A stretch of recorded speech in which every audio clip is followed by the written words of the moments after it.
The urgency surrounding this second wave of COVID-19 is leading to a desperate plea for help from the healthcare industry. 7 Eyewitness News senior reporter EILEEN Buckley has more on the push to find that help from a pool of retired medical professionals. You just don't stop being a nurse. You don't stop caring. For nearly 40 years, Sherry Hepp worked as a nurse here at Oishei Children's Hospital in Buffalo. But after retiring, she returned to Children's in the spring, offering help during the pandemic.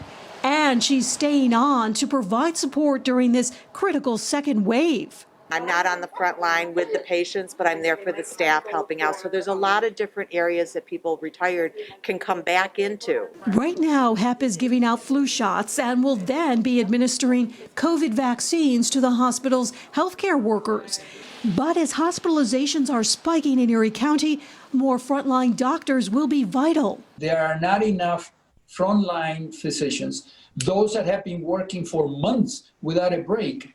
Dr. Lito Gutierrez and his wife, Dr. Elizabeth ZAUSMER of Buffalo, are both retired and in their 70s. But they worked at the Javits Center, a temporary field hospital in New York City last spring, and say they're willing to help locally. They weren't on the front lines, but acted as liaisons for families and doctors. Helping to triage patients by talking to the doctors. That was the most satisfying part of the job. Yeah, it was great. Just putting people at ease was just most rewarding. Even if I had news that was not particularly good, people were so grateful. Do you envision seeing a field hospital set up here? They are equipped to do it. Whether it will be necessary or not depends on the size of the tsunami we're facing. If they do in fact open a field hospital, they may have to re-enlist military or the National Health Service, one of the two or both.